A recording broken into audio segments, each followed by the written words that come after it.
Concern for the Girl Child was started in 2001 to address the plight of Ugandan adolescent girls. And the reason it started was the girls in Uganda at that time were facing dire situations, especially in regards to education, health, and their rights.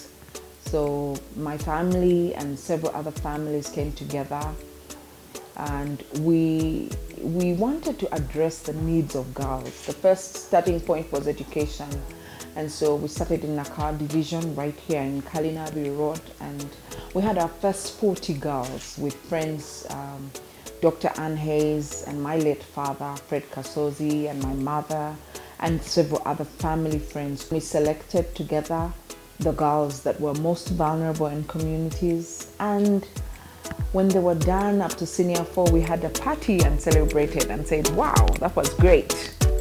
And that was not enough, because then the girls had aspirations. That little drop brought more aspirations for the girls. And we talked to some more friends. Dr. Ann Hayes talked to some more friends to say the girls they're donors willing to support girls to continue their education up to senior 6. And then we got to senior 6 and we said, well done, party time. But the girls' aspirations began to grow. That's when we noticed we need to grow, we need to go further. And we began fundraising, we began looking for more ways to educate more girls.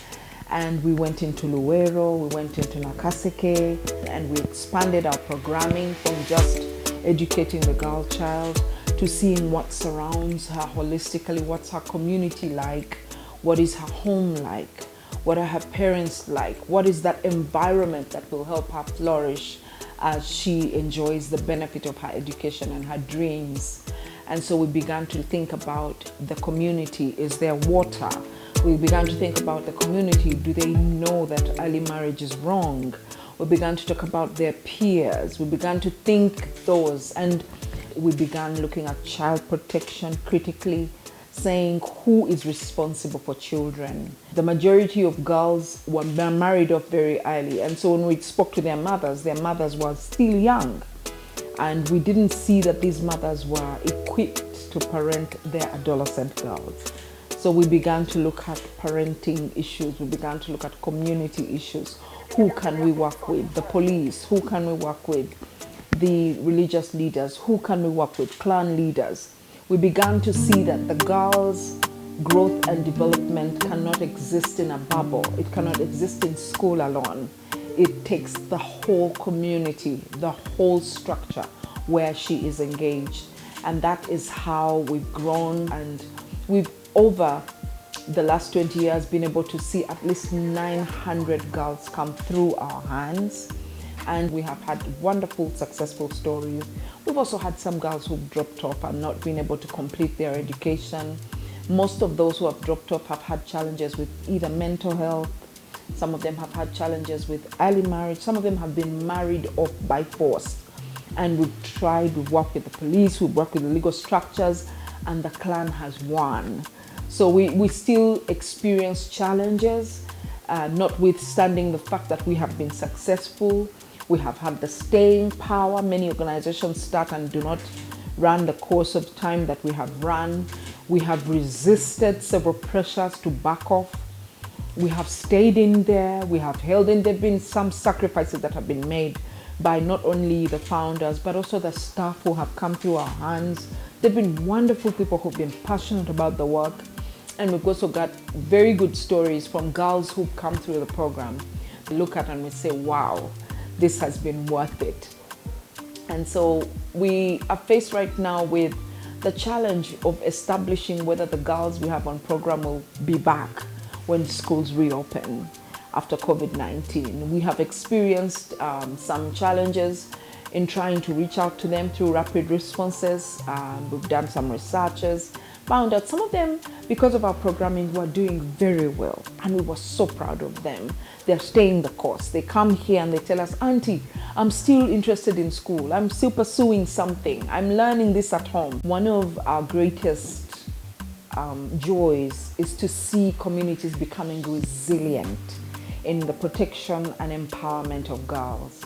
We have a success story in one of the communities called Mazi, deep in Luwero. It's about 2 hours from Kampala. We approached Mazi community through a school, and that school had about 5 teachers and a few students, very few girls enrolled to join school.